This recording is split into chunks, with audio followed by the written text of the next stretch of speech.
Alright guys, it's Canadian and today we are doing a very long overdue video. This is the Zarya Playstyle Guide. Before I begin, let me introduce myself. I am Canadian. I am a Grandmaster Zarya main over multiple seasons on multiple accounts. I make a lot of educational Zarya content so the average player can improve with her. You can check all that stuff out in the description below. Anyways, let's get started. There are two main Zarya playstyles from my experience. There is the Selfless Zarya playstyle and the Selfish Zarya playstyle. Now, ignore the negative connotation that comes with the word selfish and just look at the definition. The Selfish Zarya playstyle is all about empowering the Zarya player, versus the Selfless Zarya style is about empowering Zarya's team. Each style has its pros and cons, and I'm going to do my best to tell you what those are. However, I am going to be a little biased towards the selfless style. That's the style that I play, that's the style that I prefer, and that's the style that I recommend.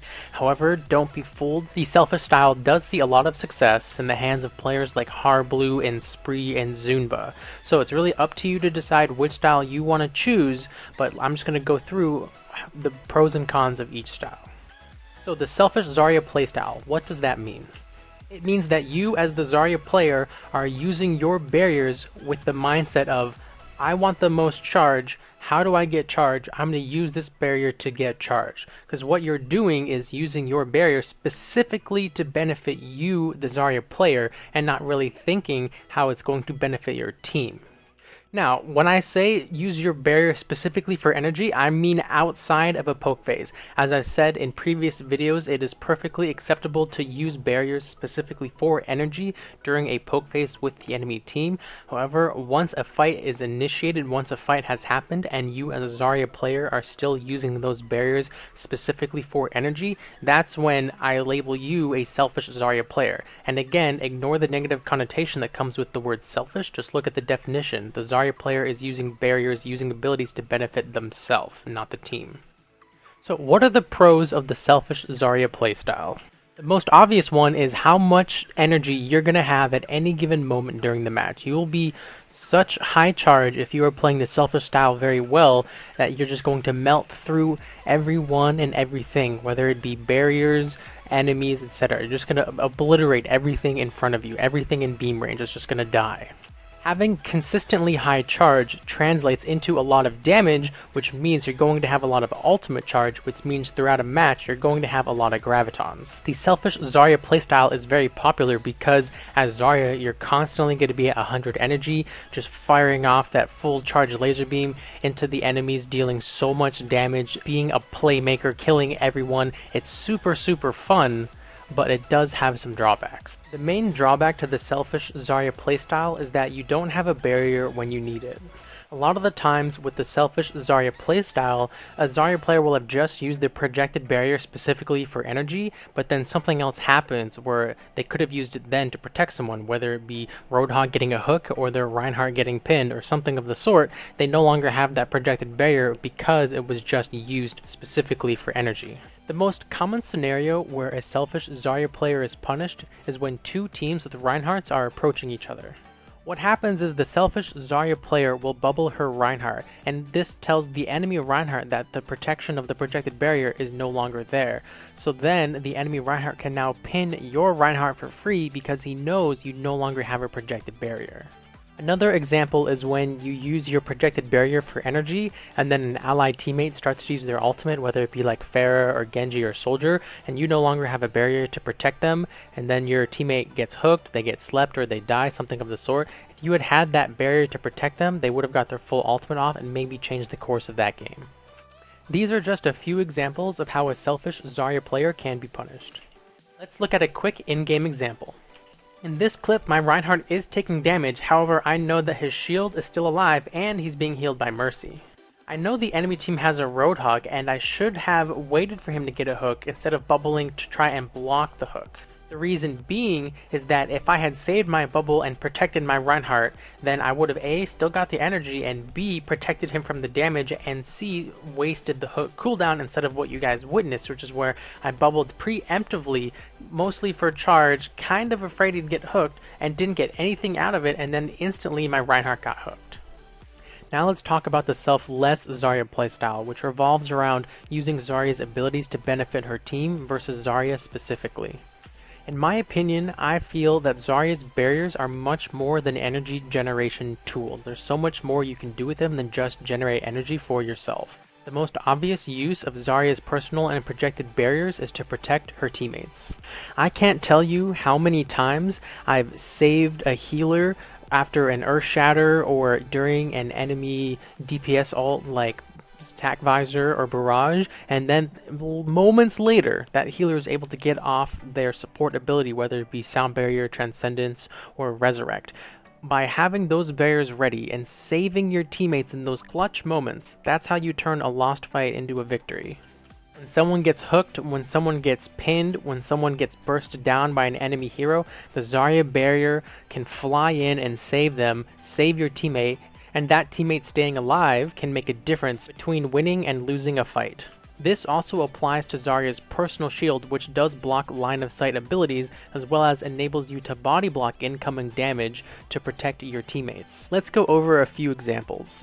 Some of the ways you can use your personal shield to protect your teammates is when someone gets hooked, you can use your personal shield and walk right up to the Roadhog, and your personal shield will actually cover your teammate and eat Roadhog's shot. That's one way to do it. You could also use your personal shield to just block the hook initially by body blocking for your teammate. Another way you can use personal shield to help your team is by blocking line of sight abilities like Earth Shatter and Self-Destruct. Let's look at two in-game examples of blocking a Reinhardt Earth Shatter as well as a D.Va Self-Destruct. So in this example, my allied Reinhardt gets slept, and I know the enemy Reinhardt has Earth Shatter, so he's looking to use it. So I step forward and get in front of Reinhardt and use my personal shield, and I block the entire Earth Shatter, protecting my team. In this next example, you'll see me block a D.Va Self-Destruct to save my allied McCree by using my personal shield. By walking right next to it, you can block its cone of damage and protect anyone behind you. The other two ways a Selfless Zarya uses their barriers is to assist an allied engage and to bubble a teammate that's ulting. A good example that describes both of these situations is a Genji using Dragon Blade and diving into the enemy team. By shielding him, you are simultaneously protecting an ulting teammate and assisting his engage, allowing your team to push in. A few more common examples are shielding your ally tank as they go in, whether it be Winston, Reinhardt, D.Va, etc. Another one is shielding an ulting teammate no matter who it is so they can complete their ultimates in relative safety. Stuff like that. You want to save your barriers for those sorts of situations, which you see more Selfless Zarya players do than selfish players. To reiterate, the pros of the Selfless Zarya playstyle is that more often than not you will have a barrier for a teammate that needs it. Whether that barrier is to protect an ally or assist and engage, the point is you have that barrier ready versus the selfish style where you wouldn't. Now let's talk about the cons of the selfless style. Compared to the selfish Zarya style, you will not have nearly as much energy. Where a selfish Zarya player might have an average energy of like 45 to 50, a selfless Zarya player probably hovers between 20 and 35. Having less overall energy translates into doing less damage, which means less gravitons. So let's talk about energy generation between the two playstyles. Energy generation with the selfish style is pretty straightforward. You essentially use both barriers on cooldown to keep yourself as close to max energy as possible. Energy generation with the selfless style is a bit different. Your main energy generation tool in the selfless style is your personal shield, so you can save your projected barrier for someone that needs it. So let's do some quick energy math. Each barrier can generate up to 40 energy, and energy decays at a rate of 2 per second. The cooldown of personal shield is 10 seconds. So if you use personal shield to get 40 energy, and then it takes 10 seconds to get your personal shield back, you will have lost 20 energy, leaving you with a net gain of 20 energy. 20 energy is a very important number. From 20 energy, you can instantly jump up to 100 energy with 2 good barriers. Even if you just only use your personal shield to increase your energy for 30 seconds, that's 3 personal shields with a net gain of 20 each time, and after 3 of them, you'll be sitting at about 60 energy. And from the next personal shield, you can even be 100 and never even having used a projected barrier. It's for this reason why I personally think the selfless style is better than the selfish style. Maintaining the high energy of the selfish style doesn't really do much when the fight's over. And if the worst case happened and where an ally died because you were farming energy and didn't have a barrier, that doesn't even turn the fight in your favor. I personally don't think a high energy Zarya makes up for the complete lack of a teammate. That allied hero has abilities and ultimates that Zarya will never use. Maybe it's a support hero that can't heal you anymore, or use their ultimate to protect the whole team. Maybe it's a DPS that had a big ultimate that is now dead, or maybe it's a tank hero that could have disrupted the enemy team's DPS, but they died because you didn't have a shield because you were farming energy. It's for these reasons that I prefer the selfless style. Alright, let's wrap up this video. Let's compare one last time the pros and cons of the two styles. Pros of the selfish style. Tons of energy, tons of damage, lots of gravitons. The feeling of being a supercharged Zarya melting everything is amazing. It's just so much fun to be that high charge and just kill everyone. It's very fun, it's very rewarding personally for you, the Zarya player. Cons of the selfish Zarya style. You won't always have barriers available to protect your teammates or assist your team in terms of engaging or when they're using ultimates, and that could lead to their deaths, which could make or break a fight. If you had a barrier available and you had used it on a teammate that needed it, maybe that teammate is the difference between winning and losing. Pros of the selfless Zarya style. You have barriers available for your team to help them engage, attack, save their life, protect them from mistakes, protect them from the enemy team making plays like a roadhog, something like that. And the feeling that I personally get from saving a teammate's life in a clutch moment is better for me than being a high charge Zarya. I just love playing Zarya and I save someone's life that's out of position and got hooked, or just they would have died if not for me. I just sit there and I'm playing, I'm just like, that's right, you owe me. And I love that feeling. It's why I love playing Zarya. Cons of the selfless style. Chances are you'll have less average energy than a selfish Zarya, which means you're doing less damage than a selfish Zarya, which translates into less gravitons. So why do I recommend the selfless Zarya style versus the selfish Zarya style? It all stems from the energy math we did earlier. A good selfless Zarya should still be getting a decent amount of energy from quality barriers, which means you'll still maintain great energy. Now, you might not be super high charged as often as a selfish Zarya, but you'll still be high charged when it matters, like in fights. I see a lot of selfish Zarya players barrier when they are already high energy.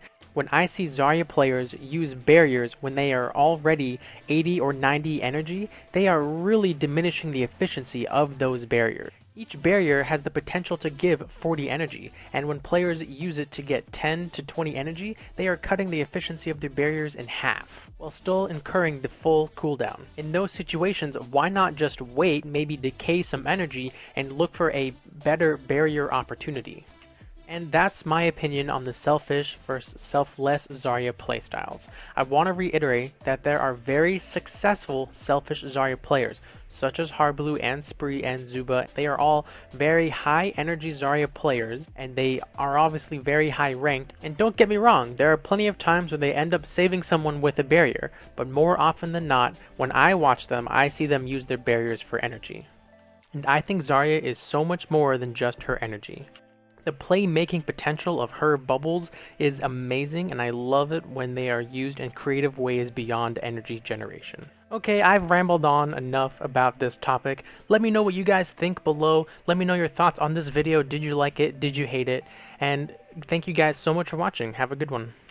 Thanks for sticking around till the end of the video. Check out these two other videos on the left hand side and be sure to subscribe by clicking that button on the right. If you like all of this stuff, you can follow me on Twitch, Twitter, Discord, and of course YouTube. All the links will be in the description below. Again, thanks so much for watching guys and have a good one.